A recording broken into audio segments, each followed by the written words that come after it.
दोस्तों, रावण के बारे में हम सब जानते हैं कि वो कितना बलशाली और पराक्रमी शिव का भक्त था। शिव की भक्ति ने ही उसे इतना काबिल और बलशाली बनाया था।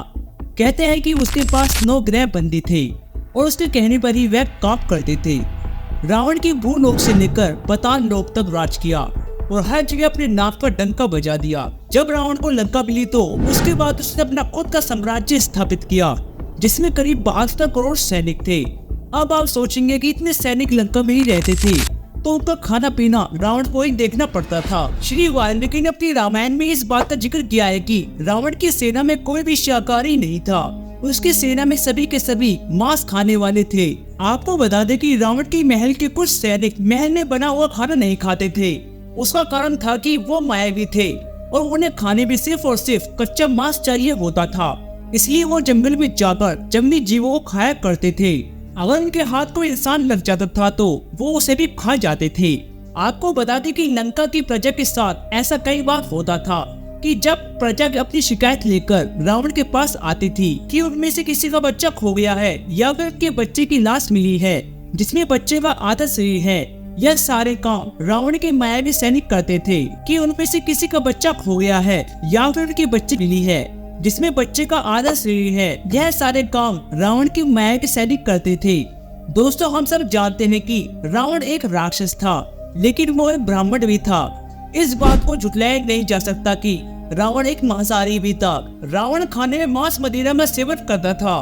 वाल्मीकि रामायण में कहा गया है कि रावण सिर्फ मांस खाने वाला ही नहीं बल्कि एक आदमखोर भी था। जब हनुमान पहले पे माता सीता की तलाश कर रहे थे तो उसी तलाश के दौरान हनुमान जी ने देखा कि रावण के शंख कक्ष में खाने की एक बड़ी थाट रखी है जिसमें मांस के कुछ टुकड़े रखे हैं और साथ ही में रावण द्वारा खाया गया दही भी रखा हुआ था जो कि आधा खाया हुआ था और उस थाल में कुछ टुकड़े भी थे। साथ में वहाँ मदिरा भी रखी हुई थी। दोस्तों, रावण मांस खाने में कितना ही शौकीन क्यों ना हो, लेकिन सोमवार और सोमवार के एक दिन पहले वो मांस मदिरा का सेवन नहीं करता था। सोमवार के अलावा सोमवार की अमावस्या, शिवरात्रि, पूर्णिमा और एकादशी वाले दिन भी वो मांस और मदिरा का सेवन नहीं करता था। रावण शिव जी का बहुत बड़ा भक्त था। दोस्तों, अगर मैं आपसे कहूँ कि रावण इंसान का मांस खाता था तो इसे सुनकर आप अचंभे में मत होइएगा, क्योंकि यह बात बिल्कुल सही है। रामचरितमानस में इन दोहे में इस बात का वर्णन भी है। अभी आपके सामने कुछ दोहे हैं। इसमें पहले दोहे में बताया गया है कि जब हनुमान जी लंका में प्रवेश किया तो उन्हें मांस पकाने की बहुत तेज बदबू आई। तब उन्होंने देखा कि रावण के बैठक कक्ष में हिरण का मांस और भैंस का मांस पकाने के लिए रखा गया है। उसके बाद दोहे में इस बात का जिक्र किया गया है कि जब हनुमान जी थोड़ा सा आगे बढ़े तो उन्हें देखा कि एक बड़ा आंगन में कुछ मोर के पंख पड़े हुए हैं। इधर उधर देखने पर पता चला कि वहाँ पर एक बड़ी परात में एक मोर काट कर रखा हुआ था ताकि उसे बाद में पकाया जा सके। और यह बात यहीं तक सीमित नहीं थी। हनुमान जी जब आगे बढ़े तो उन्होंने तो देखा, उसे देखने के बाद उन्हें अपनी आंख पर विश्वास नहीं हुआ। असल में यह सारी चीजें देखने के बाद जब वह आगे बढ़ रहे थे, जब उन्होंने देखा कि एक जगह पर सुअर बंधे हुए हैं और कुछ सुअर कटे पड़े हैं। कसाई उन्हें काटकर उनके मांस को अलग कर रहे हैं और कुछ आदमी गेहूं काट रहे हैं। उस जगह पर पक्षियों का मांस भी था। उस समय सबसे ताकतवर पक्षी परकाल नाम से जाना जाता था। उसका भी मांस उसे थाली में रखा था और उसके अलावा और भी कई तरह के मांस के टुकड़े उस जगह पर अलग अलग था। उसका भी मांस उसी थाली में था और उसके अलावा और भी कई तरह के मांस के टुकड़े उस जगह पर अलग अलग थालियों में रखे हुए थे। और मांस इतनी ज्यादा मात्रा में रखा था कि उसकी बदबू पूरी लंका में फैली हुई थी। हनुमान जी ने ये सब देखते हुए आगे बढ़ रहे थे। तभी कुछ दूर चलने पर हनुमान जी ने देखा कि रावण की सेना के सैनिक कुछ कच्चा मांस खा रहे हैं और साथ में मदिरा का भी सेवन कर रहे हैं। दोस्तों, रावण की सेना में एक काम 24 घंटे होता था और वो काम था खाना बनाने का।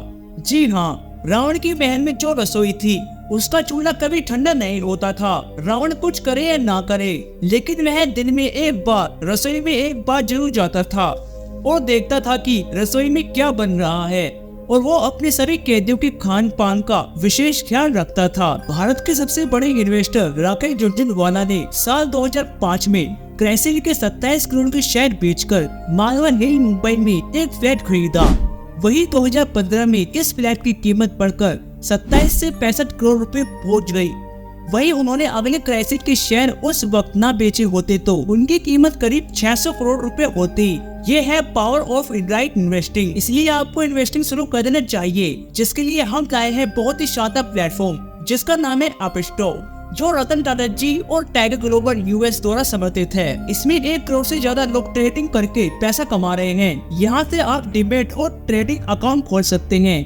अकाउंट ओपनिंग के लिए आपको बेसिक डिटेल्स डालनी होगी और आधार कार्ड और पैन कार्ड की मदद से आप 5 मिनट में केवाईसी कंप्लीट कर आप ट्रेडिंग करने के लिए तैयार हो जाएंगे। फिर इन्वेस्ट कीजिए अच्छे शेयर में और प्रॉफिट कमाइए। तो दोस्तों इंतजार किस बात का, जल्दी से डिस्क्रिप्शन बॉक्स में क्लिक करके डिमेट अकाउंट खोलिए और बचत में से इन्वेस्टिंग शुरू कर दीजिए। दोस्तों जब रावण ने शिव जी से लंका के रूप में मांगा था तो उस दौरान शिव जी ने कहा था कि ये लंका मैं तुम्हें दक्षिणा में दे रहा हूँ, आज से यह लंका तुम्हारी हुई। लेकिन यह ध्यान रखना कि इसकी रसोई का चूल्हा कभी ठंडा नहीं होना चाहिए, क्योंकि जिस दिन रसोई का चूल्हा ठंडा हो जाएगा और उसकी आग बुझ जाएगी उस दिन तुम्हें इस दुनिया को छोड़ना होगा। रावण ने इस बात को स्वीकार किया था। उसने इस बात का खास ध्यान भी रखा था कि और यही कारण था कि रावण अपनी रसोई में अक्सर आया करता था। रावण ने इस बात को स्वीकार किया था और उस रसोई में दिन भर खाना बनता रहता था और उसके राक्षस सेना वह खाना खाती रहती थी। दोस्तों रावण के बहन में एक योद्धा था जो कि उसी का भाई था, जिसे यह कुंभकर्ण के नाम से भी जानते हैं।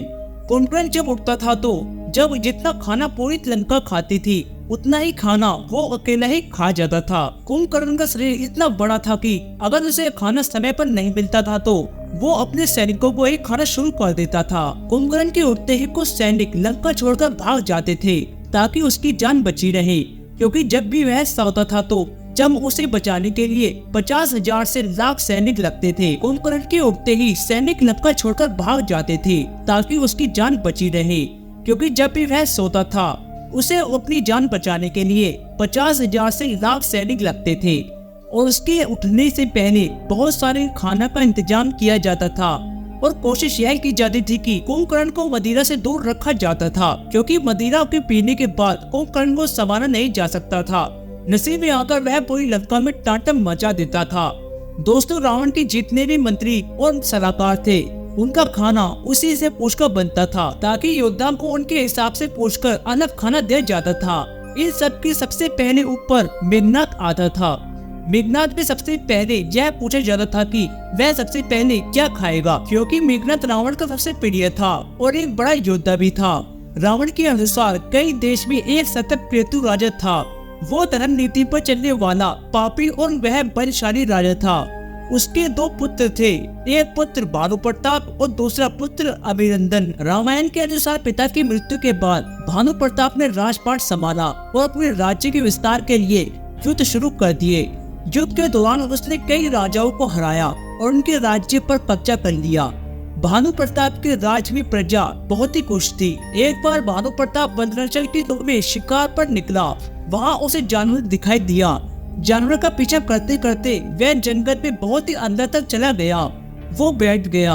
जानवर का पीछा करते वक्त वह अकेला था। इस दौरान वह भूख प्यास से व्याकुल होने लगा। काफी भटकने के बाद उसे एक कुटिया दिखाई दी, जहाँ उसे एक मुनि दिखाई दिए।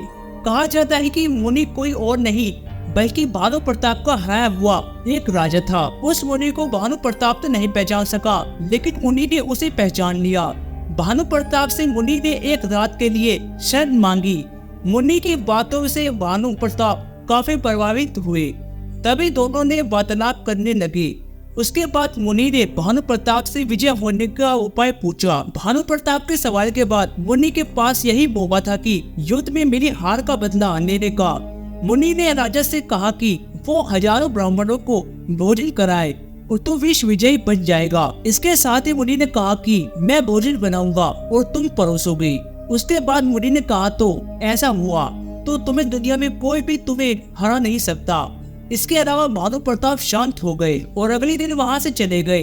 तय कार्यक्रम के अनुसार मुनि ने भानु प्रताप के यहाँ भोजन बनाना जाना था, लेकिन मुनि ने खुद न जाकर राक्षस कालकेतु को अपना रूप धारण करवाकर भेज दिया। कालकेतु राक्षस भी भानु प्रताप से बदला लेना चाहता था। रामायण में बताया गया है कि भानु प्रताप ने कालकेतु के 100 पुत्रों और 10 भाइयों को मार दिया था। कालकेतु राक्षस ने भानु प्रताप से यह जाकर भोजन बनाया और भोजन में उसने मांस मिला दिया। बताया जाता है कि जब भोजन परोसा जा रहा था, जब आकाशवाणी हुई और कहा गया कि भोजन खाने के बाद उनका धर्म नष्ट हो जाएगा। इसके बाद ब्राह्मण क्रोधित हो गए और भानु प्रताप को श्राप दिया कि अगले जन्म में तुम्हारी परिवार समेत तुम राक्षस बनोगे। जब तक भानु प्रताप इस षड्यंत्र को समझता तब तक बहुत देर हो चुकी थी, क्योंकि इसमें उसकी कोई भी गलती नहीं थी, लेकिन ब्राह्मण श्राप दे चुके थे। धीरे धीरे उसका राजपाट चला गया और वह युद्ध में मारा गया। अगले जन्म में भानु प्रताप 10 सिर वाला राक्षस रावण बना, जिसका पूरा परिवार राक्षसों का था, जबकि उसका छोटा भाई अरिबंदन कुंभकर्ण था। वहीं उसका सेनापति धर्मरुचि सौतेला भाई विभीषण बना। दोस्तों, रावण अपने पूर्व जन्म से ऐसा ही नहीं था, बल्कि अनजाने में उसे एक पाप हुआ था, जिसकी वजह से उसे एक राक्षस का जन्म लेना पड़ा, मांस मदिरा का सेवन करना पड़ा। इसलिए इन सब से मुक्ति पाने के लिए शिव जी की पूजा करता था। दोस्तों, रावण भले ही राक्षस था, पराक्रमी था, लेकिन भगवान शिव के प्रति उसकी भक्ति सच्ची थी। तो दोस्तों, इतना सब कुछ जानने के बाद तो आपको पता ही चल गया होगा कि रावण और उसकी सेना क्या खाया करती थी। वैसे आपको यह जानकारी कैसी लगी, नीचे हमें कमेंट में जरूर बताएं और वीडियो को लाइक और शेयर कर हमारे YouTube चैनल को सब्सक्राइब जरूर कर लें। मिलते हैं अगली वीडियो में।